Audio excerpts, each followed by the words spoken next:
네, 일단 어제 많은 분들이 또 우려감이 컸을 법한 2차 전지와 관련돼서 먼저 알아보도록 하겠습니다. 테슬라에서 리튬 인산철 LFP 배터리 채용 확대를 하겠다라고 밝히면서 우리 관련된 종목들 일제히 하락을 했습니다. 이런 가운데 LNF 같은 경우에는 발빠르게도 사업에 지장이 크게 없다라고 공시까지 냈지만 오늘 또 빠르게 반등하지는 못하고 있는 양상이에요. 네. 대부분 약간 지지부진하게 오늘은 좀 쉬어가고 있는데 우리나라의 2차 전지 관련주에 큰 영향을 미치게 되는 이슈일까요?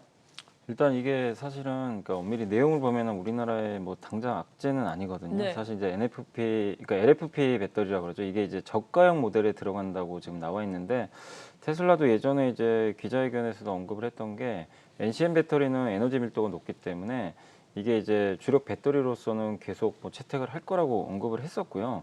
다만 이제 LFP 배터리 같은 경우 에너지 저장 장치라든가 이제 주행 거리가 짧은 쪽 있죠. 이쪽에 이제 쓴다라는 그런 이제 언급을 했기 때문에 근데 이번에 나왔던 게 왜 이렇게 또 이슈가 됐냐면 이게 중국에서는 LFP 배터리가 이제 되게 대중화돼 있잖아요. 이제 뭐 CATL이나 네. BYD가 이미 또 만들고 있고 또 중국 모델에도 이미 들어가 있기 때문에 근데 이걸 이제 미국 모델에도 채택을 하겠다라는 이제 언급이 나오다 보니까 결국 미국 시장에서도 이제 중국산 제품이 채택이 되면 우리나라 기업들의 경쟁력이 좀 떨어지는 거 아니냐.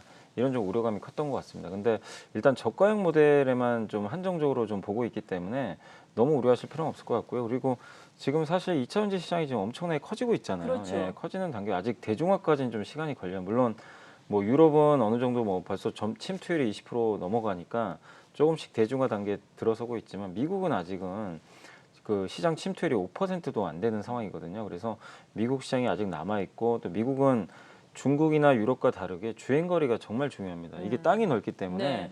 그렇다고 거기다가 뭐 충전소를 무한정 세울 수도 없어요. 그렇죠. 예. 근데 LFP 배터리가 이제 NCM보다 경쟁력이 있으려면요. 충전소를 많이 지으면 돼요. 이 짧은 거리 안에서. 그러면 충전하면서 가면 되니까. 근데 그건 중국이나 유럽은 가능하지만 미국은 사실 쉽지가 않습니다. 미국의 인프라 뭐 보셔서 아시겠지만 이 기지국 설치도 되게 어려운 나라거든요. 맞아요. 예, 그렇기 때문에 미국에서 LFP 배터리가 저가형 모델에 탑재되더라도 이게 뭐 그 스탠다드 모델 이상이죠. 퍼포먼스나 롱 레인지인데 이거는 좀 약간 고가형 그 사양이고 주행 거리가 길어요. 이쪽을 이제 LG화학이 주로 담당을 하거든요. 그러니까 이런 쪽은 크게 타격을 받을 가능성은 저는 높지는 않다고 생각합니다. 근데 결국 이 LFP 배터리가 예전에는 좀 NCM에 비해서 밀리는 줄 알았는데 자꾸 이게 다른 업체들도 하나씩 채택하는 움직임이 나오다 보니까 네. 시장이 조금 이제 불편해하는 것 같아요. 예.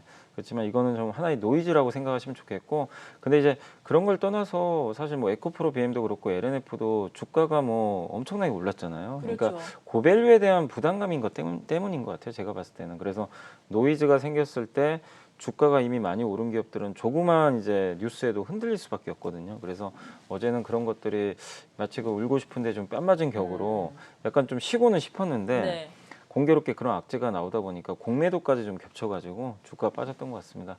그리고 뭐 2차전지 전체 섹터로 보면 사실 LFP 배터리는 양극재가 좀 다른 거 말고는 다 비슷해요. NCM 배터리나. 그렇기 때문에 양극재는 당분간 어쩔 수 없습니다. 이건 좀 노이즈로는 작용하겠지만 우리나라 전체 2차 전지 섹터를 부정적으로 볼 필요는 저는 없다라고 좀 말씀을 드리겠습니다. 네. 그래도 또 전기차 메이커 업체에서는 가성비 그러니까 가격을 낮추는 것도 관건이기 때문에 네. LFP 배터리에 대해서 뭐 현대차도 지금 또 탑재된 차량을 뭐 개발한다 이런 얘기도 또 네. 시장에서는 약간씩 나오고 있는 상황인 것 같은데 네. 그렇다면 LFP 배터리 만드는 회사를 찾아보는 건 어떨까요? 국내에서? 국내에는 없죠. 없나요? 사실은 아직은 없고. 근데 이제 네. LG화학도 만든다고 이제 예전에 공식화한 건 아닌데 기사가 나왔고요. 사실 네. 우리나라 기술력은 못 만들 건 아닌데 한국 업체들은 이제 NCM 배터리가 고사양이기 때문에 이쪽에 집중을 한 거죠. 네. 왜냐하면 전기차 타시는 분들의 제일 스트레스가 주행거리라고 하더라고요. 맞아요. 예. 근데 뭐 그거 아무리 LFP 배터리가 성능이 좋아도 한계가 있기 때문에 주행거리를 늘리기는 굉장히 좀 어려운 상황이거든요. 그래서 우리나라 업체들은 일찍부터 이제 NCM 배터리에 사실 좀 집중을 한 상태인데 일단 우리나라가 못할 이유는 없습니다. 근데 하긴 할 텐데 문제는 중국이 워낙 원가 경쟁력이 높으니까 네. 이걸 했을 때 중국과의 경쟁에서 좀 살아남을 수 있느냐 이런 쪽 의문부는 좀 있는 것 같아요. 근데 분명한 건 시장이 저는 그러니까 어느 거나 다 마찬가지잖아요. 우리가 스마트폰을 봐도 정말 애플 아이폰이나 갤럭시 같은 프리미엄 폰이 있는 반면에 네. 정말 저사양 제품도 많잖아요. 맞아요.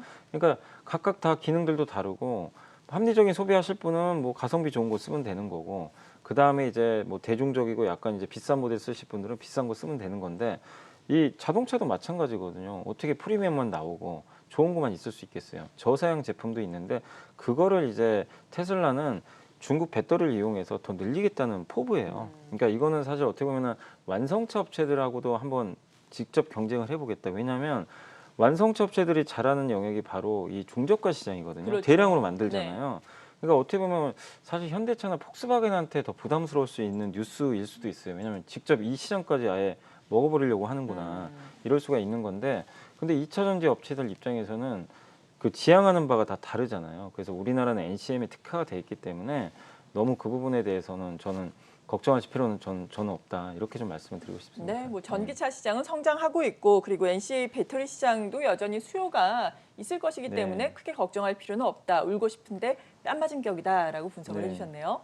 네, 2차 전지주들이 이렇게 조정받는 가운데 어제에 이어서 오늘도 오르는 것 바로 SKC입니다. 왜 이 종목만 잘 버티고 있는 걸까요? 일단 SKC 같은 경우는 그 다른 2차 전지가 오를 때 혼자 좀 왕따 당하고 있었습니다. 네. 왜냐하면 그때 음극재 시장 진출한다고 한번 이제 얘기가 나왔는데 이사회에서 그게 부결돼 가지고 안건이 이제 처리가 안 돼 가지고요. 실망 매물이 나와 가지고 한번 주가 20만 원 거의 찍고 15만 원까지 급락을 했어요. 근데 그 기간 동안 다른 2차 전지 양극재 아니면 일진 머티리얼즈 같은 동박 이 경쟁사들은 주가가 그냥 하염없이 올라가 버린 거죠.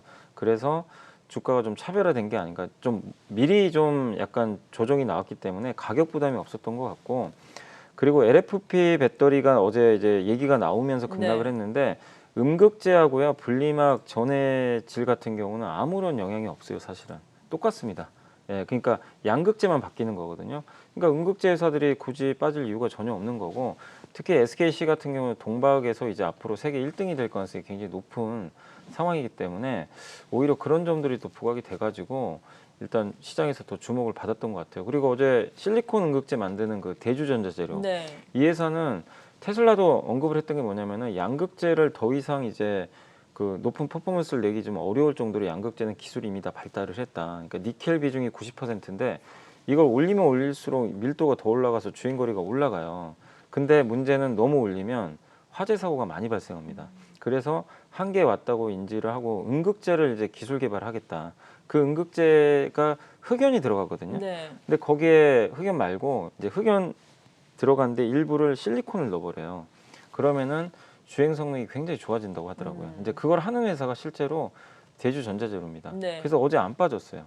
오히려 그렇기 때문에 여러분들이 양극재는 좀 노이즈가 있을 수 있겠지만 음극재, 분리막 그리고 LFP 배터리의 최대 단점이 제가 성능이 좋지 않다고 했잖아요. 그렇죠. 그럼 다른 데서 성능을 늘리면 돼요. 음극재나 전해질이나 첨가질 넣으면 NCM 배터리는 아니더라도 어쨌든 간에 성능 향상을 좀 조금은 꾀할 수가 있는 거거든요. 그러니까 우리가 무조건 다 2차 전지가 악재가 아니라요. 어느 기업은 또 오히려 호재예요, 사실은. 이게 우리가 분리해서 보면은. 네. 그래서 SKC는 뭐 호재라고 좀 보긴 어렵겠지만 그런 아까 말씀드린 미리 가격 조정 받았고 동박은 계속 성장을 하거든요. 그래서 그런 요인 때문에 주가가 어제도 좀 오늘도 굉장히 강하지 않나 싶습니다. 그럼 2차 전지 내에서 신규 접근을 한다면 어떤 종목에 어떤 타이밍에 들어가시겠어요? 그러니까 저는 사실 이제 양극재는 조금은 보수적으로 봐야 된다고 네. 저는 생각을 해요. 뭐 이 양극재가 타격을 받아서가 아니라 일단 너무 높은 밸류를 먼저 받았기 때문에 그래서 그쪽보다는 역시 아까 뭐 SKC도 좋고요. 네. 음극재 그리고 LFP 배터리의 최대 단점이 성능 향상을 위해서는 음극재 성능을 올려야 되는데 아까 말씀드린 그 실리콘 음극재 있죠. 네. 그거 말고 또 하나가 있는 게 실리콘 음극재를 또 넣으면요 불안정해진대요. 그래서 도전재를 또 넣습니다. 그래서 용어들이 나와서 좀 어려울 수 있겠지만 이 도전재를 또 만드는 회사가 나노신소재예요.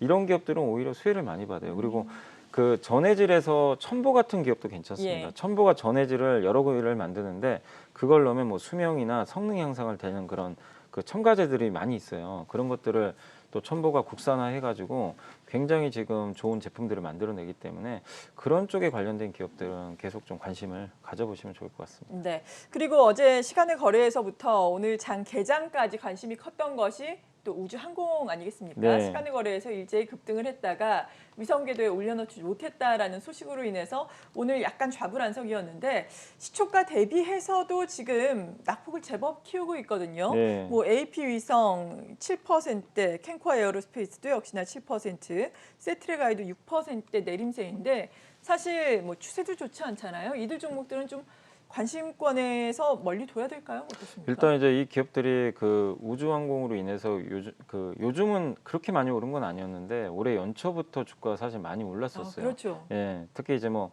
일부 인공위성 관련 뭐 기업들은 주가가 굉장히 몇 배씩 올랐기 때문에 가격 부담이 있는 상태였는데 그 상황에서 사실 이 누리호가 성공하냐 마냐 이제 뭐 기대감도 있고 좀 우려했던 부분도 있는데 어쨌든 결과론적으로는 좀 실패를 하다 보니까 좀 주가가 좀 빠졌던 것 같고 사실 엄밀히 따지면 완전한 실패는 아닙니다. 왜냐하면 이게 제일 어려운 게 이제 로켓 분리하는 거거든요.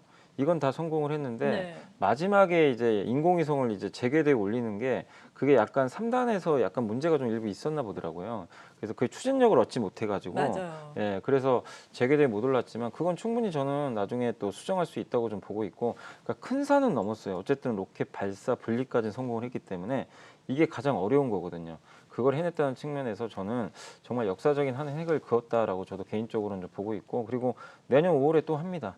예, 맞아요. 그러면 이 기업들을 내가 뭐 이런 거죠. 단기 모멘텀을 보고 들어가신 분은 빨리 정리를 해야죠. 네. 예, 이미 모멘텀 끝났어요. 사실 성공했어도 파셨어야 돼요. 맞아요. 그런 이슈로 들어가신 분이라면. 근데 그게 아니라 어차피 인공위성 이제 앞으로 많이 쏠 거고 우리나라는 드디어 남의 기술 의존 안 하고요. 자체적으로 할 수도 있습니다. 내년 5월에 만약에 성공을 하게 되면. 그래서 이 방향으로 가는 건 맞기 때문에 우주항공 섹터는 저는 어쨌든 장기적인 관점에서 여러분이 어떤 걸 선택하실지 제가 모르겠지만 네.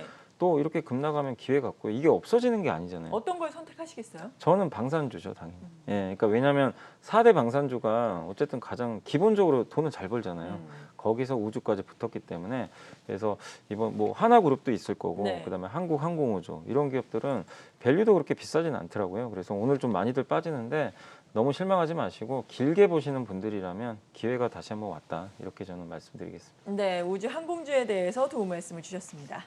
네, 또 현재 코스피 상승률 상위를 보면 이 포장과 제지 관련주들이 올라와 있는데요. 이 골판지를 비롯한 제지 가격이 올 연말에 10%가량 오를 수 있을 거란 전망이 나오면서 오늘 강세 나타내고 있습니다. 하지만 관련주들 좀 변동성이 큰 편인데 어떻게 보시나요?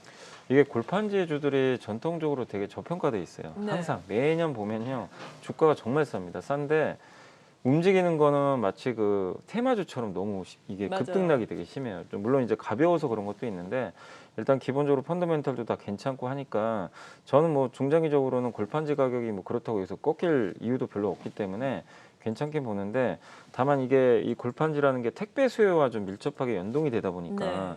그래서 언택트 쪽이 좀 약해지는 흐름에서는 주도주가 되긴 힘들어요. 무슨 얘기냐? 위드 코로나라고 가게 되면 그렇죠. 모멘텀이 좀 둔화됩니다. 그러니까 지금 돈 버는 거랑 별개로 시장 참가자들은 아 이제 사람들 밖에 나갈 텐데 예전보다는 온라인 주문 좀 줄어드는 거 아닐까? 이제 사실은 그게 막연할 수도 있지만 네. 참가자들은 좀 이제 약간 부담스러운 거죠. 차라리 골판지나 언택트보다는 서비스 업종 사는 게 낫지 않나? 이제 이런 인식들이 강해지기 때문에 뭐 이런 골판지 회사들 오늘 뭐 아세아제지 같은 기업들도 올라가긴 하는데요. 너무 뭐 중장기적인 흐름보다도 좀 단기적인 흐름 정도로만 여러분들이 저는 보는 게 맞다고 생각합니다. 그래서 지금 워낙 많이 빠졌기 때문에 뭐 당분간 한 다음 주까지는 좀 올라가는 흐름이 나오겠지만 저점 대비해서 한 20% 정도 오르는 수준이라면 한번 좀 비중을 줄이는 것도 좋을 것 같습니다. 왜냐하면 올해 초에도 진단키트 좋았다가 정말 많이 빠졌잖아요. 네. 그 기업들이 뭘 잘못해서가 아니라 돈을 많이 버는데 이게 꺾일 거라고 이제 보면서 빠져버린 거죠. 해운지도 그랬고 그래서 골판지는 좀 짧은 대응이 좀 맞지 않을까라고 생각을 합니다. 네, 위드 코로나가 시행이 되면은 골판지 쪽에는 악재가 될 것이다라고 말씀해 주셨는데 정작 위드 코로나와 관련된 종목들은 요즘에는 약간은 지지부진한 네. 흐름을 또 나타내고 있어요. 이들 종목군 가운데서 이제 눈여겨볼 만한 종목이 있다면 어떤 쪽으로 보세요? 그러니까 위드 코로나 전부터 네. 너무 올라갔어요. 주가들이 뭐 항공주만 해도 그렇죠. 뭐 갑자기 한 달 만에 2배씩 올라가고 네. 그래서 좀 최근에 좀 빠졌던 건데 그게 이제 정상적인 수준이라고 좀 보시면 좋을 것 같고 저는 일단 위드 코로나 관련주 중에서는 일단은 여행주를 좀 좋게 보고 있고요. 여행주. 예. 네. 왜냐면 이제 항공과 여행이 있는데 항공업종 같은 경우는 사실상 구조조정이 잘 안 됐어요. 그렇죠. 그냥 거의 다 살아남았습니다. 네. 예. 그래서 아직은 물론 이제 공급이 많지는 않다 하더라도 항공주도 물론 좋겠죠. 근데 구조조정이 완벽하게 끝나지 않은 데다가 거기다 유가가 좀 올라가다 보니까 유류비 부담이 조금 있어요. 그러니까 이게 약간 마진을 갉아먹을 수 있기 때문에 이 부분에 대한 좀 부담감 때문에 저는 상대적으로 차라리 여행주가 좀 더 낫지 않을까 이렇게 보고 있고, 특히 여행회사들은 좀 안타까운 일이지만 너무 많은 구조조정이 있었고요. 1,000개가 넘는 기업들이 이제 뭐 사실상 구조조정이 돼버린 거죠. 그리고 하나투어 같은 경우도 직원들이 많이 나가버렸잖아요. 그래서 그런 것들 보면 비용 부담이 줄 수밖에 없기 때문에 네. 좀 긍정적인 것 같고, 또 여행주뿐만 아니라 아까 제가 이제 항공사 말씀드렸지만 오늘은 사실 이쪽 섹터가 아까 말씀드린 대로 급락하지만 항공기 제작하는 회사도 괜찮습니다. 제작. 왜냐하면 네, 어떤 항공기가 회사 이제 있을까요? 부족해요. 그러니까 한마디로 에어버스나 보잉에 납품하는 회사들 있잖아요. 이 기체 구조물 대표적인 게 한국항공우주, 그 다음에 뭐 캔코아 에어로스페이스라든가 뭐 아스트 같은 기업들입니다. 네. 이 회사들이 주로 보잉하고 에어버스에 그동안 기체 구조물을 많이 납품을 했어요. 근데 실제로 제가 전자공실 보니까 요즘에 수주도 많이 나오고 보잉이나 에어버스도 지금 발주가 많이 늘어나고 있다는 데이터들이 간간히 나오고 있습니다. 이런 것들을 보면 항공기 부품 쪽도 한번 좀 다크호스로 보시면 좋겠는데, 다만 오늘 빠지는 건 우주항공 때문에 좀 빠지긴 하는데 네. 오히려 기회 같아요. 예, 그래서 그런 쪽도 여러분들이 한번 좀 새로운 개념으로 한번 찾아보시는 것도 좀 좋을 것 같습니다. 네. 그런데 방금 말씀하신 한국항공우주 같은 경우에는 정말 주가가 수주 소식이 나와도 좋은 공시가 나와도 네. 못 가더라고요. 예. 특별한 이유가 있는 걸까요? 근데 실적이 되게 안 좋아요. 실적이 좀 그동안 예. 되게 안 좋았고, 그리고 이 회사는 이제 전투기 사업도 하고 아까 말씀드린 항공기 부품도 하고 이제 아직 비중은 얼마 안 되는데 인공위성 사업도 하거든요. 네. 그다음 이번에 누리호 조립을 담당했어요. 총 조립을. 그래서 일단 우주항공 쪽으로도 이제 방점이 찍혀 있는데, 이 회사의 예전에 주력은 뭐냐면 보잉하고 에어버스의 각종 수많은 부품들을 다 만들어줬어요. 그게 매출 비중이 거의 40%에 달했거든요. 네. 근데 지금 얼마냐면 15%까지 줄어들었어요. 왜냐하면 예. 수주를 못 받으니까. 그러네요. 근데 이제 역으로 보자는 거죠. 이제는 좋아질 가능성이 높잖아요. 이제는 수주가 늘어날 네, 것이다. 수주가 당연히 예. 늘어나니까. 왜냐하면 실제로 보잉하고 에어버스가요, 이 벤더를 바꾸지는 않아요. 평생 갑니다. 이게 한번 항공우주 같은 경우는 되게 독특한 게 자동차나 스마트폰은 이게 하다가 좀 아니다 싶으면 바꿔버리잖아요. 네. 근데 절대 이 비행기 같은 경우는 바꾸질 않아요. 거의 평생 간다고 하더라고요. 특별한 결함이 없으면. 그러면 결국엔 수준 늘어날 수밖에 없기 때문에 이렇게 좀 최악일 때 저는 사는 게 맞다라고 생각합니다. 네, 한국항공우주도 유망하게 말씀해 주셨습니다.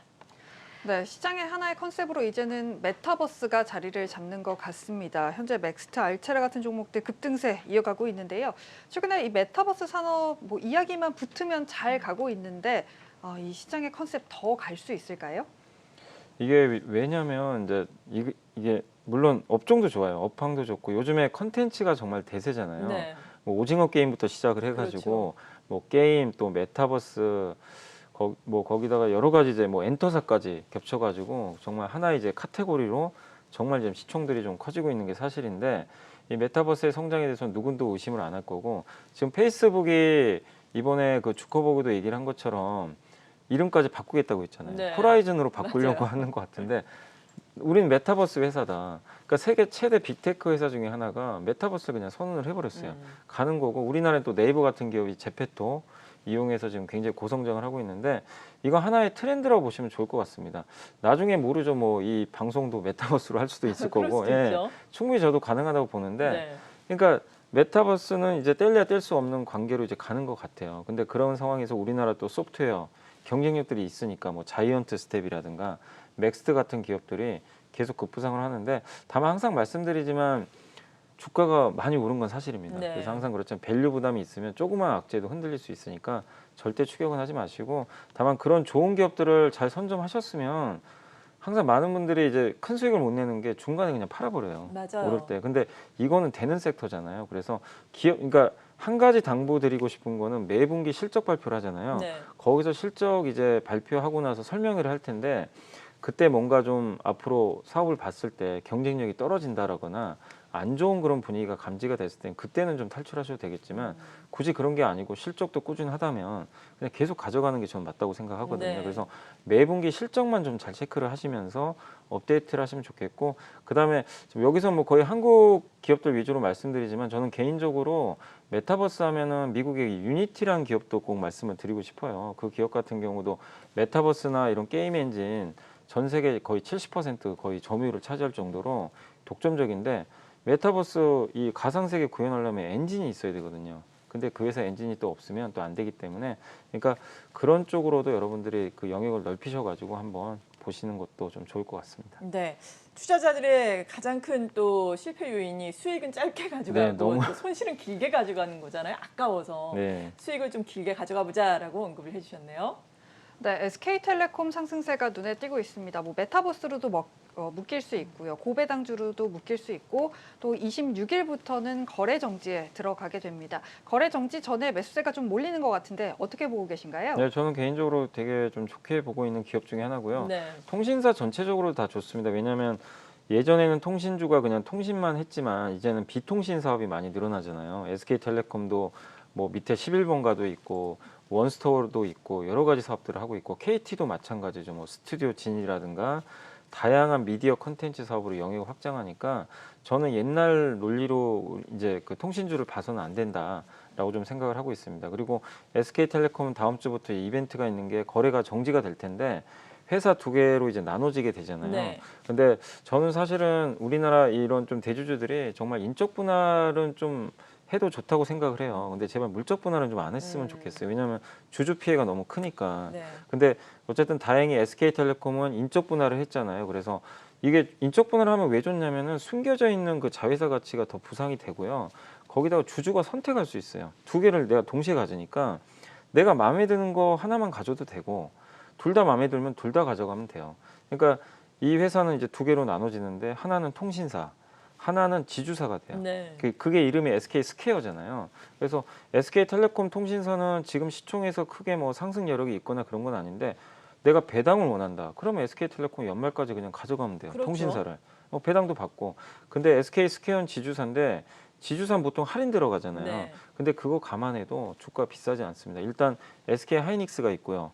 원스토어가 최근에 급부상을 하고 있고, 거기다가 11번가도 아마 상장을 할 것 같은데 아마존하고 이번에 같이 사업을 했잖아요. 좋을 것 같아요. 계속 또 제휴를 할 것 같아요. 그래서 사업을 할 게 굉장히 좀 무궁무진하고, 또 SK텔레콤도 웨이브라는 이제 OTT를 또 가지고 있잖아요. 그러니까 이쪽에서도 뭔가 성과가 나올 가능성이 분명히 높기 때문에, 또 ADT 캡스란 보안 회사도 하나 있고, 네. 그래서 지주 회사지만 비상장 알짜 회사를 굉장히 많이 갖고 있어요. 그런 걸 보면은 나름대로 굉장히 저는 저평가돼 있다고 좀 보고 있습니다. 근데 그 전에 좀 SK 스퀘어가 지주사니까 좀 매도가 나왔던 것 같아요. 상장하고 나서 보통 지주사들은 평가를 못 받으니까.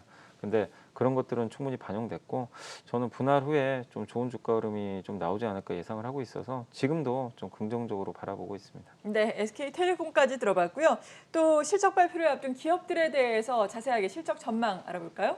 네, 먼저 다음 주 월요일 발표를 앞두고 있는 LG화학의 3분기 실적 전망 알아보겠습니다. 올 3분기 매출 11조 2,759억 원으로 전년 동기 대비 50% 증가할 것으로 보이며 영업이익은 약 1조 635억 원으로 17%가 늘어날 것이란 시장 예상이 나오고 있습니다. 이번에는 컨센서스를 하회하는 실적을 낼 것이라는 의견이 주를 이루고 있지만 리콜 비용을 제외한다면 시장 기대치에 부합할 것이란 전망이 나오고 있는데요. 불확실성은 완화됐고 배터리 가치는 여전히 저평가의 상태에 있다고 보면서 다양한 성장 동력에 대한 재평가를 기대해야 한다고 분석하고 있습니다. LG화학은 올해 상반기 이익 성장세를 보였지만 이번에는 지난 2분기 대비 반토막이 날 것으로 예상되고 있습니다. 그렇지만 전년 동기 대비로는 증가하면서 개선세는 지속될 것으로 보이고 있습니다. 다음은 SK 하이닉스 알아보겠습니다. 올 3분기 매출 11조 7,989억 원으로 전년 동기 대비 약 45% 증가할 것으로 보이며 영업이익은 4조 474억 원으로 무려 221%가 늘어날 것이란 시장 전망이 나오고 있습니다. 이번에는 디램을 비롯한 반도체 가격의 상승 효과가 지속되면서 호실적을 이끌 것으로 보이는데요. 하지만 4분기 이후 반도체 업황에 대한 낙관론과 비관론이 엇갈리고 있습니다. SK 하이닉스는 올해 영업이익의 개선세를 보이면서 매분기 2배 가까운 증가세를 보이고 있습니다. 이래 올해는 사상 최고 실적을 낼 것으로 예상되고 있는데요. 하지만 이번 분기 정점을 찍고 내년 2분기까지는 하락이 예상된다는 평가를 받고 있는 상황입니다. 네, 이 두 기업에 대해서는 간략간략하게 평가 들어볼게요. 먼저 LG화학, 큰 이슈가 리콜 사태였는데 사실 리콜 사태 충격받고 주가는 이미 그 충격은 네, 회복한 맞습니다. 상황이잖아요. 네. 실적 발표 이후에는 어떨까요? 그러니까 둘 다 똑같아요. 숫자를 볼 필요는 없어요. 왜냐하면 네. 실적에 대한 기대는 그렇게 높지 않은 게 LG화학은 일단 리콜 사태 때문에 당연히 숫자가 더 안 나오겠지만 반영을 했고 중요한 게 지금 그 테슬라하고의 그 약간 이제 노이즈잖아요. LFP 배터리를 채택을 한다고 하니까 네. 그래서 기업 설명회에서 결국에 앞으로의 방향, 그러니까 미국 시장에 대한 방향, 또 테슬라의 관계 이런 것들에 대한 구체적인 청사진을 어떻게 제시할지 또 LFP 배터리도 할 건지 이런 것들이 시장 참가자한테 먹히면 전 주가는 다시 복원한다고 좀 보거든요. CATL에 비해서 너무나 지금 할인돼서 거래가 되는 게 이런 뭐 물적 분할 이슈도 있고 상장 이슈도 있는데 여러 가지 겹친 것 같아요. 근데 그런 것들을 깔끔하게 좀 해소해주면 숫자보다는 그런 것들이 가시화되면은 저는 주가 올라간다고 생각하고 적어도 내년 이제 상반기에 아마 그 이제 상장을 할 것 같은데 그때까지는 저는 주가는 우상향한다고 좀 보고 있거든요. 네. 그래서 긍정적으로 좀 바라보셔도 좋을 것 같고 SK하이닉스는 역시 뭐 이번에 실적 좋아도 삼성전자 보셨잖아요. 그 역대급 실적이 또 빠져버린 것처럼 맞아요. 그래서 4조 나온다고 해서 흥분할 건 아니고 결국엔 내년도에 대한 방향성인데 거기에 대해서 또 공급을 얼마 정도 늘릴 것인지 이런 것들이 시장 기대치를 충족하는지 그런 좀 데이터들을 좀 명확하게 볼 필요가 있을 것 같습니다. 그래서 역시 IR에서 이 담당자들과의 어떤 대화가 어떤 식으로 나오는지가 더 중요할 것 같고 근데 분명한 건 내년에 안 좋아도 저는 하이닉스는 사야 된다는 입장이에요. 왜냐하면 PBR이 지금 0.94배거든요. 네. 그냥 위기 때 밸류에이션이에요. 그러니까 내년에 정말 안 좋아져도요. 이 가격대에선 크게 잃을 게 없는 자리입니다. 근데 만약에 조금이라도 터닝하는 게 나오면 주가는 바로 복원할 수 그러겠죠. 있거든요. 그래서 잃을 게 별로 없는 자리니까 하이닉스는 간다라가 아니라 좀 가격 매력이 충분히 있는 자리라고 저는 좀 말씀을 드리고 싶습니다.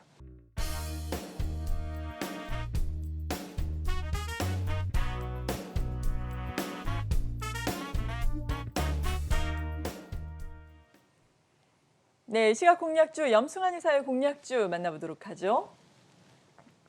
이마트 가지고 오셨네요. 대표적인 또 리오프닝과 관련된 종목이라고 볼 수가 있겠는데 최근 저점을 찍고 반등에 나섰고 오늘도 2%대 상승을 하고 있습니다. 적극적으로 관심을 가질 만한 이유 어디에 있을까요? 일단 요새 제가 좀 찾고 있는 게 정말 잘 가는 것들은 한정돼 있잖아요. 맞아요. 그래서 그거를 내가 막차 타기에는 좀 부담되고 또 잘못하면 또 큰 손실 볼 수 있으니까요. 그래서 그런 기업들보다는 좀 뭔가 또 좋아질 만한 기업이 있을까. 근데 그 전제 조건은 일단 하방이 단단해야 된다고 저는 생각을 네. 하거든요. 그래서 저는 이제 PBR을 좀 많이 보는 편인데 아까 말씀드린 대로 하이닉스도 굉장히 하방이 단단해요. 그렇죠. 예, 그래서 이마트도 이제 그런 관점에서 한번 좀 오늘 말씀을 좀 드리고 싶은 거고 일단 이마트 같은 경우는 실적은 뭐 당장 좋지는 않습니다. 왜냐하면 9월 달에 추석 연휴가 있었는데 재난지원금 그때 소비가 있었잖아요. 근데 이마트 같은 경우는 그게 포함이 안 되다 보니까 상대적으로 피해를 받는 거죠. 아, 예. 예. 그래서 3분기 실적은 크게 기대하지 마세요. 근데 그것 때문에 이미 또 빠졌기 때문에 주가는 더 이상 나쁠 게 없고 4분기는 반대로 성장이 나오겠죠. 그래서 오히려 좋을 수가 있고요. 거기다 쓱닷컴이라고 ssg.com이라는 이제 사이트가 있잖아요. 거기서 많은 이제 온라인 뭐 상품들을 판매하는데 주로 신상식품 매출이 많이 늘어나고 있는데요. 성장률이 거의 한 30% 육박할 정도로 좋다고 하고요. 거기다 네이버하고 제휴까지 있잖아요. 네. 그래서 네이버 장보기에 이번에 입점이 됐습니다. 그러니까 그 네이버를 이용한 또 매출 증가도 한번 기대를 해보시면 좋겠고 가장 많은 분들이 우려하는 게 이베이 코리아 인수한 거 잘한 거냐. 왜냐하면 돈이 많이 들어가니까. 맞아요. 고가였으니까. 예, 그리고 쿠팡과 네이버랑 진짜 경쟁하려면 마케팅비 엄청 들어가고 하는데 근데 뭐라고 했냐면 이마트 측에서도 출혈 경쟁보다는 그러니까 수익성을 유지하면서 하겠다고 했거든요. 그러니까 제일 우려하는 게 막 적자를 보면서까지 막 점유율을 늘리는 그런 거는 좀 지양을 하는 것 같아요. 그래서 약간 그런 부분에 있어서는 좀 투자자들과 일부 좀 소통하는 면이 있어서 긍정적인 것 같고요. 그리고 많은 분들이 역시 좀 좋아하시는 포인트 중에 하나가 스타벅스 지분 인수한 그렇죠. 거. 예. 그래서 스타벅스 지분 이제 70% 인수를 하게 되면서 예전엔 지분법으로만 받았는데 이제 연결 재무제표에 다 반영이 돼요. 그러면 이제 영업이익이 점프를 하게 됩니다. 스타벅스가 1년에 매출 한 2조에다가 영업이익 한 1,000억 정도 나오거든요. 그러니까 굉장히 알짜 사업인데 이 경영권을 좀 가지고 있기 때문에 그것만 봐도 충분히 지금 자리에서 매수 한번 해볼 만하다 이 말씀 드리고 싶고, 그리고 PBR이 0.46배 역대적으로 좀 저평가되어 있습니다. 한참 물론 이제 오프라인 또 이베이 코리아 인수에 대한 우려감 이런 것들 때문에 할인은 받고 있지만 저는 다 반영됐다고 생각을 하고, 좋아지는 것도 우리가 봐야 되잖아요. 네. 그래서 지금 가격대에서는 크게 잃을 게 없기 때문에 한번 이마트 한번 관심을 가져보셔도 좋을 것 같습니다. 네, 지금까지 이베스트 투자증권 디지털 사업부의 염승환 이사였습니다. 고맙습니다.